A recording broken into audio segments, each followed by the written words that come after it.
So what we've done with CEO is we've made all the business aspects very leadership based. So it's all about what we can learn from the brightest minds in business. It doesn't matter what you do, how you run your company, you still want to be able to run it better, and you want to learn from some of the guys who have done it before or are doing it internationally. So what we try to do is have a bit of the lifestyle aspect. And those are the sort of stories about those objects that we hope to bring out. So when I was a kid growing up, the car to get was 328, and I used to sleep with a picture of that underneath my pillow.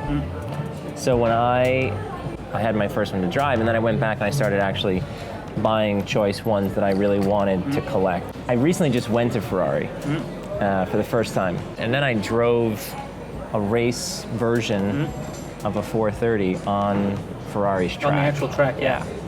Which is like best experience of my life.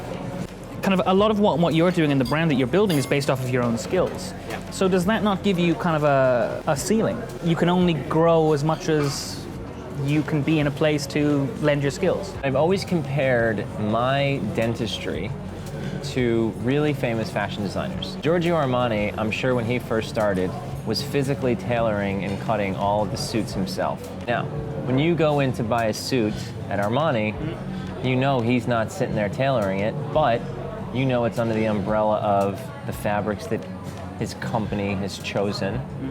Is a certain measure of quality. My idea has always been to build a brand of cosmetic dentistry where I know exactly how to control the quality, even if I'm not doing it myself. It's just takes time, and that's what I'm doing right now in getting people to understand that there is a such thing as a high quality brand of dentistry, because it's just not thought of that way. Yeah.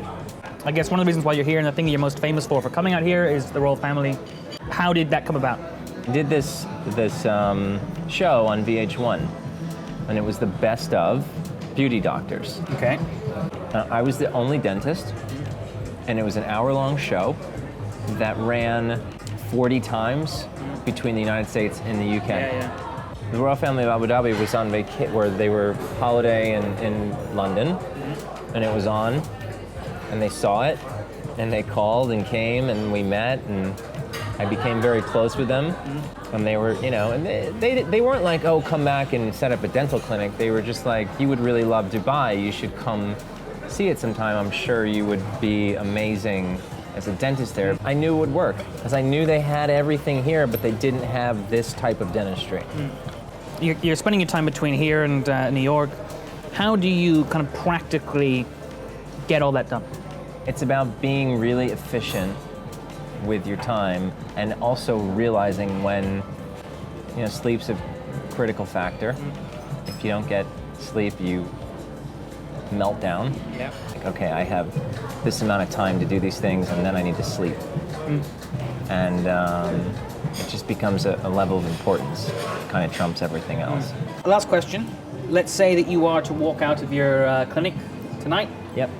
You find a lottery ticket. That lottery ticket ends up winning 10 million dirhams. Yep. What do you do with the money? I would probably give it away. I didn't grow up, like I said, I didn't grow up with money. Not that my immediate family needs it, but I'm sure I could find people that are close in my life that could use the money more than I could. That's pretty much everything I have, unless you have anything to add, or like anything coming up, or... No, that was great. Thank you. Yeah, thank you very much.